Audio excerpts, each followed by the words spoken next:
سلام دوستان، استومن هستم. امروز با یه کلیپ دیگه در خدمتتون هستم و دوست دارم این کلیپ رو با هم دیگه بگیریم. دوستان حالا این کلیپ جدا از شهاب سنگه. حالا درسته که ابتدای امر نیتمون برای این بودش که ما بیایم تو این قسمت بگردیم و شهاب سنگ پیدا کنم.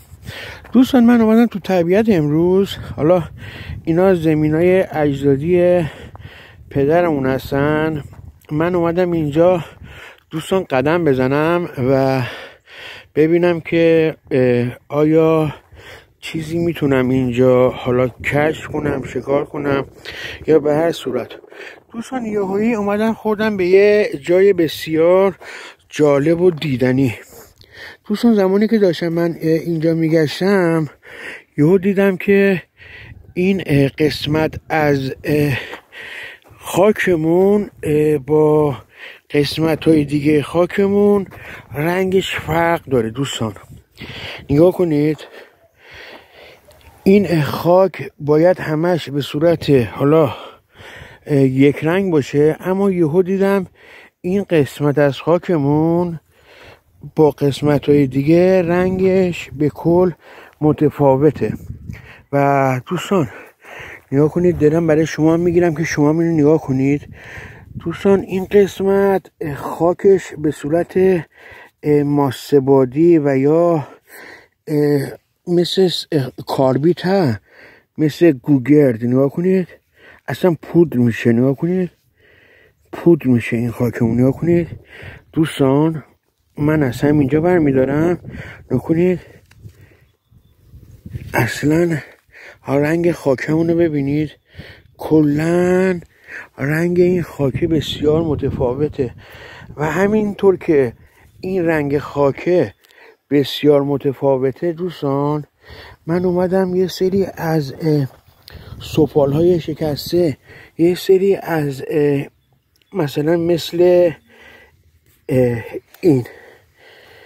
این یه تیکه فلزه که انگار بر اساس حالا بر اساس نه بر گذشت زمان اینقدر فرسوده شده که به این حالت در اومده. یعنی نکنید با کوچکترین چیزی شروع میکنه به ریختن و زنگ زدگیش، یعنی اینقدر فرسوده شده. نکنید آهن این آهن ببینید چقدر اینجا بوده که اومده به این صورت فرسوده شده. و خیلی جاهای دیگه دوستان من اومدم نگاه کردم، دوستان خیلی سفال شکسته ریخته اینجا. نگاه کنید این الان یه تیکه از سفالمون هستش که این سفال حالا اینجا میگم بیل کار میکرده. ببینید دوستان واقعا چقدر خوش رنگ این سفال.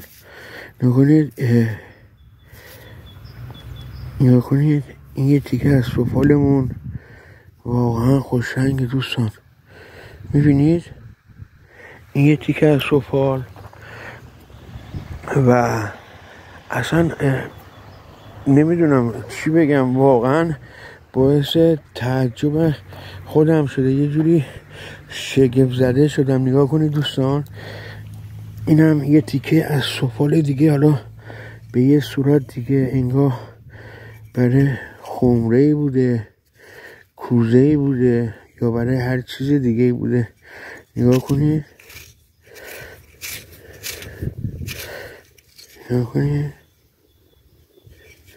حالا این جنس اون خاکی که این درونش بوده. نگاه کنید اصلا نمیدونم کاربیته، نمیدونم.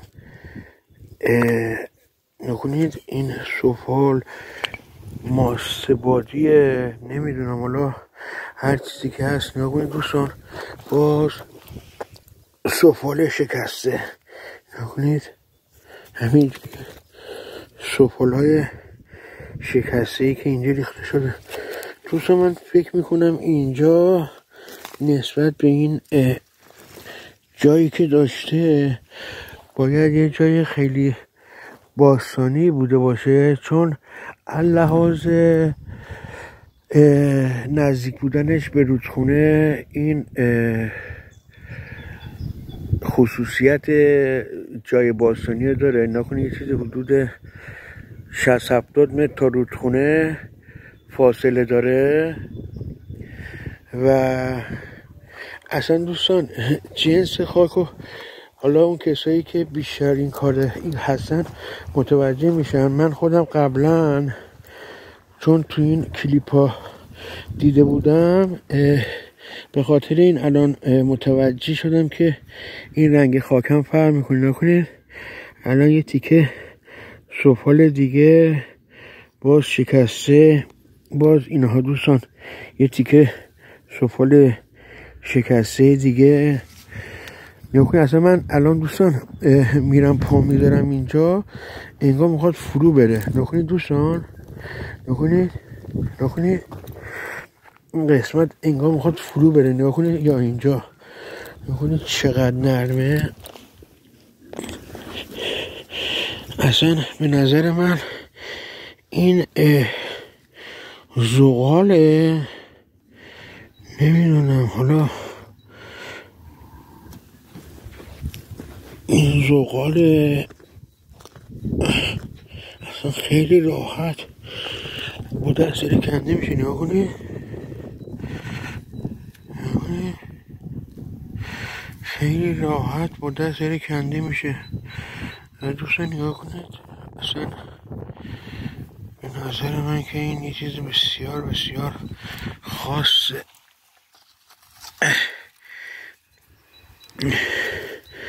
میگم امروز اومدیم شاوسنگ پیدا کنیم، ناخواسته رسیدیم به اینجا و این قسمت رو دیدیم.